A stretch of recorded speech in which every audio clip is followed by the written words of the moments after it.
अदानी समूहाचे चेअरमन गौतम अदानी यांनी नवी मुंबई आंतरराष्ट्रीय विमानतळाला भेट दिली आहे। त्यांनी या भेटीमध्ये विमानतळावरील विकास कामांचा आढावा घेतलाय। त्यानंतर त्यांनी ट्विट करत अदानी एअरपोर्ट समूहाचं कौतुकही केलंय।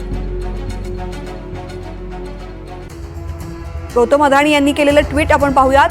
आज नवी मुंबई आंतरराष्ट्रीय विमानतळाला भेट दिली। जागतिक दर्जाचं विमानतळ आकाराला येतंय। या जूनमध्ये उद्घाटनासाठी सज्ज असलेलं हे विमानतळ कनेक्टिव्हिटी आणि विकासाची पुनर्परिभाषा करेल।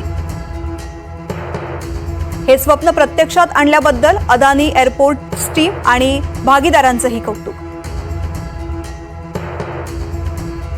असं ट्विट गौतम अदानी यांनी केलंय।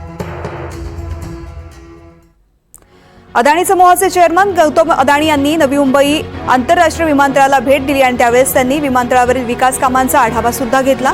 त्यानंतर त्यांनी ट्विट करत अदानी एअरपोर्ट समूहाचंही कौतुक केलेलं आहे। हे विमानतळ जूनमध्ये उद्घाटनासाठी सज्ज असेल असं त्यांनी आपल्या ट्विटमध्ये म्हटलंय आणि या विमानतळामुळे आंतरराष्ट्रीय कनेक्टिव्हिटी वाढेल असंही त्यांचं म्हटलंय।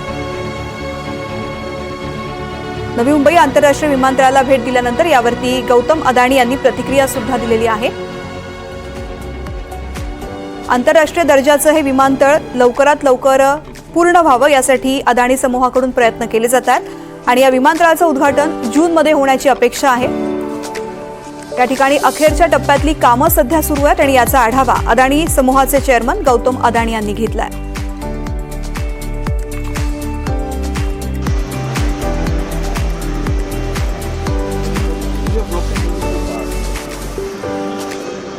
विमानतळावरील विविध विकास कामांसंदर्भातली माहिती गौतम अदानी यांनी स्वतः नवी मुंबईमधल्या आंतरराष्ट्रीय विमानतळाला भेट देऊन जाणून घेतलेली आहे। अखेरच्या टप्प्यामध्ये या विमानतळाचं काम सुरू आहे। जागतिक दर्जाचं हे विमानतळ आकाराला येतंय आणि याच्या प्रत्येक टप्प्यातली कामं कशी सुरू आहेत याची माहिती अदानी समूहाचे चेअरमन गौतम अदानी यांनी भेट देऊन घेतलेली आहे। या विमानतळाचं उद्घाटन हे जूनमध्ये होणं अपेक्षित आहे आणि हे विमानतळाचं उद्घाटन झाल्यानंतर आंतरराष्ट्रीय कनेक्टिव्हिटी वाढेल अशी त्यांनी अपेक्षाही व्यक्त केली आहे।